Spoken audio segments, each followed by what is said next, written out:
Another twist in the Achraf Hakimi deal. What's happening? Chelsea including more players in the deal. The whole thing is becoming a mess now. Who's going to sign Hakimi? Will it be Paris Saint-Germain? Will it be Chelsea? Hello everyone, welcome to another video. My name is Kemal AA and this is another Chelsea transfer news daily video for you guys. Where I keep you guys up to date with all the latest Chelsea news in the past 24 hours. I know yesterday we spoke strictly about Achraf Hakimi. Of course, Chelsea potentially leading the race over Paris Saint-Germain. Things are changing once again. Not in terms of who's leading the race. Of course, the race is still going between Paris Saint-Germain and Chelsea. Things are all up in the air. It's all about hypotheticals. But Chelsea including more players in the deal, potentially offering Ruben Loftus-Cheek in the deal. Inter Milan only wanting cash. Paris Saint-Germain not willing to go the distance for the full valuation. The whole thing's a mess. We're delving into all the latest news reports, articles, all the reliable journalists of Fabrizio Romano, Di Marzio, all the English reporters. We'll also be speaking about Kai Havertz as well, after some quotes came out, and we'll speak about Kai Havertz's tournament so far for Germany. He's been having a tremendous tournament, but before I do get into it, make sure you smash the like button, subscribe, hit the bell notification, and comment down below your thoughts and opinions on each topic that I do speak about. But without further ado, let's get straight into this news story. Let's delve straight into it now. According to Gazzetta dello Sport, Italian news outlet, Chelsea could look to use Ruben Loftus-Cheek as part of a deal to win the race for Inter Milan's Achraf Hakimi amid interest from Paris Saint-Germain. Now, this came out of nowhere. Now, we know Chelsea want to be including deals. They want to be including players in the deal. We've already spoken about Marcos Alonso, that 60 million euros plus Alonso bid. We've already spoken about Emerson potentially being included. We've also even spoken about Zappacosta being potentially included after he had a successful loan spell with Genoa. However, Genoa won't be permanently signing Zappacosta, and of course Chelsea looking to get him off the wage bill and get a transfer fee for him. We know that we're not going to get anywhere near £23 million, which is what we fished out for Davide Zappacosta back in 2017. But we want to get a transfer fee for him and essentially get him off the wage bill, allocate those wages elsewhere for other new signings. Of course, we want to be bolstering and strengthening the squad every summer. But again, Inter Milan are interested in Zappacosta. They're interested in Alonso and Emerson. This is why I've always maintained my optimism, because I've always said Inter Milan like our players. If we have a good relationship with them, if Inter Milan sell Hakimi to Chelsea, we can be more inclined to give discounts on other players like your Emersons, your Alonsos, your Zappacosta, etc. And now another player could be offered, and that's Ruben Loftus-Cheek. Now, the report, Gazzetta dello Sport, the Italian publication, they haven't mentioned if it's a loan deal or a permanent swap. They've just said that Ruben Loftus-Cheek could be used as a make-way for Hakimi. So we don't know how much, if we're going to have to pay a certain amount plus Ruben. Is it going to be a loan for Ruben, or is it going to be a permanent sell? We don't know. It's just that Ruben might be included in the deal. And I'm not sure how I feel about this, because as I've always said, that I think Ruben still needs a loan. I know there's still a section of fan base that still believes Ruben has, unlimited potential and that he can still make it under Thomas Tuchel. And listen, I'm not saying Ruben's a bad player. Under Sarri, he was tremendous. He was absolutely unplayable. He had a world-class season. 10 goals in the Europa League. He was phenomenal, box-to-box midfield, his physicality, strength, pace. He was the closest to Hazard in terms of link-up play, in terms of a threat going forward. And that injury was so unfortunate because it's ultimately ruined his Chelsea career, in my personal opinion. I think that Fulham loan spell was crucial. He didn't perform to a high enough standard, and in my personal opinion, I know that he was unlucky with the injuries, and Fulham exactly doesn't suit the way Ruben Loftus-Cheek plays. But I still believe that Ruben could have done a lot better at that loan, and I still believe that if Ruben wants to make it at Chelsea, he needs a loan spell where he becomes a success, and that's why I was advocating for Ruben to go to Lazio. We know Maurizio Sarri is Lazio's new manager. Of course, he had his best season under Sarri, and that relationship can be rekindled away in Serie A, where there's a lot more time, more space. It's a lot more niche in terms of tactics. It's a very tactical league, and I think that that's a perfect league to boost his fitness up and, of course, get back to that match fitness, that match sharpness. And I think that Lazio is a perfect team. Subsequently, I think Inter Milan would also be a good team. Of course, top team in Serie A, they won the Scudetto. Again, Serie A, same league, tactically very astute. I think that, again, with the space and time he'd have in Serie A, he can, of course, boost his match sharpness and fitness. But I'm not sure if Inter Milan would be too interested. Again, there's not been reliable reports coming out and saying that Ruben's going to be involved. Ultimately, we don't know what Chelsea's plans are for Ruben. Do Chelsea want to even keep Ruben? Maybe Chelsea and Tuchel might see him as, let's give Ruben a chance in pre-season. We want to see what he can do.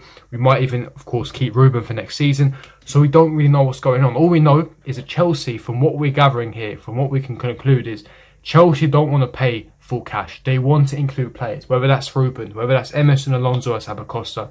It seems like Chelsea are forcing players in, and listen, it's understandable because of course by forcing players in you're naturally reducing the fee, but also you're getting rid of players off the wage bill, which is of course crucial, and it's a bit of a win-win situation. But the consensus that we're receiving is Inter Milan just want the full cash. Now, Fabrizio Romano, he wrote a piece on this. Of course, he posted on Twitter as well. According to Fabrizio Romano, Inter are waiting to receive new bids for Achraf Hakimi. Talks are going on with Paris Saint-Germain. Chelsea are offering players, but Inter strictly want that 18 million euros. And that 18 million euros, they're not budging on that price tag. Inter Milan, you cheeky lot. You cheeky lot, yeah. There's 9 days until your deadline.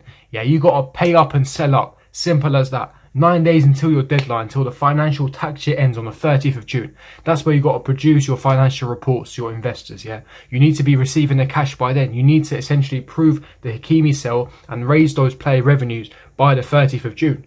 You know, time is ticking for Inter Milan, but yet they're still adamant for their 80 million euros. Nor Chelsea, nor PSG want to pay 80 million euros, and rightly so.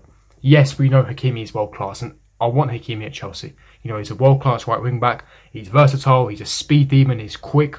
He's great defensively. He's amazing going forward. He racks up assists left, right and centre. He's a goal-scoring threat as well. He can play infield as well. The guy is a special player. 22 years of age with unlimited potential.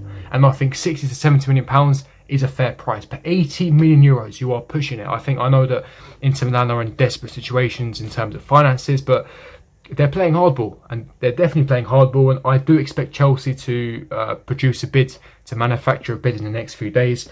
Reliable reports and reliable journalists have already confirmed that Chelsea will be putting in a brand new bid for Hakimi, but so will PSG. That's why I keep saying I don't want to really comment on who's leading the race. At the moment, it's a bit 50-50. Yeah, 1 minute PSG might be leading, 1 minute Chelsea might be leading. All we know is that the race is still on, the race is ongoing, and the two main clubs in from is Chelsea and PSG. And it's going to go all the way down to the wire because both clubs desperately want Hakimi at their respective clubs. So let's just wait and see what happens. But as I've said, PSG have only offered strictly cash. From what we can gather, they've offered 70 million euros. Chelsea have offered 60 million plus Marcos Alonso. And it seems like Inter just want cash. So if Chelsea are going to come back with a bid, they're going to have to give full cash. As I've always maintained before, the reason why clubs want full cash and swap deals don't occur is for finance and accounting reasons. Now, what I can believe is they might have a deal where if Chelsea give full cash, then Inter then come in for Alonso or an Emerson or a Sabacosta in a separate type of deal, and they can use a bit of the Hakimi's money, but they strictly want the full cash first up front for Achraf Hakimi, which of course is understandable. Now, the main question is, if Chelsea do of course return with a cash-only bid, how much is it going to be? That's the interesting part here, because are they going to match PSG's 70 million euros and wait for Hakimi to make a decision and wait if Inter Milan are going to sell?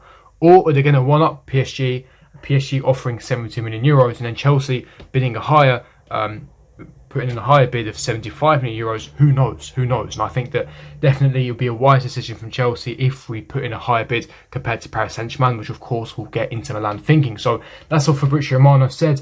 Alfredo Pegula, another Italian journalist, has said that Inter do not want technical counterparts included in Hakimi's deal.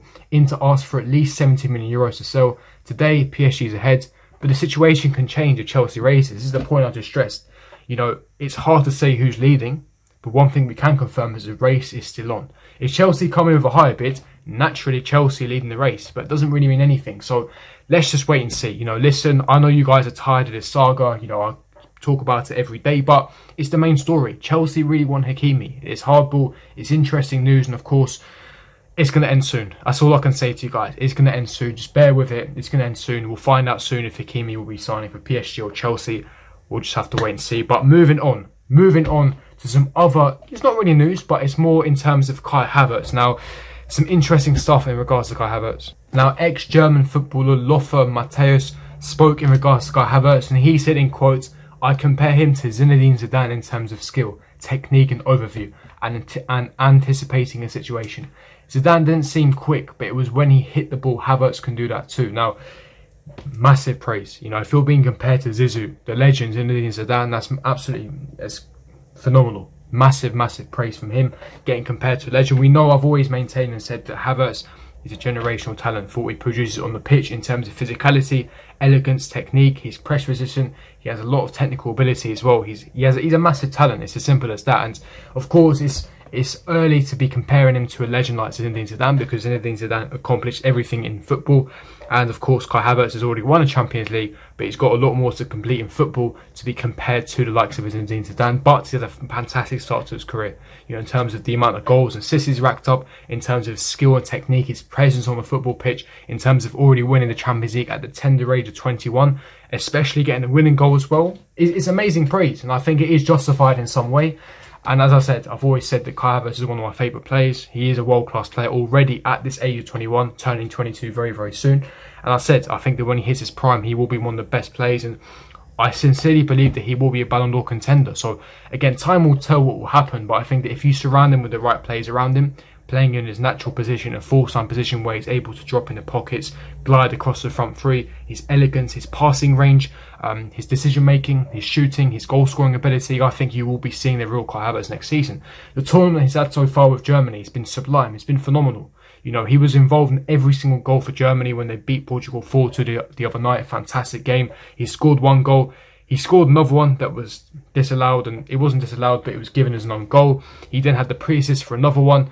So he's been involved in every single goal for the Germany game, and he was instrumental in that game. And again, at this age, what he's doing on the pitch is absolutely phenomenal. So again, hopefully long may it continue. Massive season for him next season. I think that he's going to be breaking records. So let's just wait and see. Patience needed with him. But that is me wrapping up the news daily. If you do enjoy it, don't forget to smash the like button, subscribe, hit the bell notification, and I'll see all of you guys for Monday's video. Peace.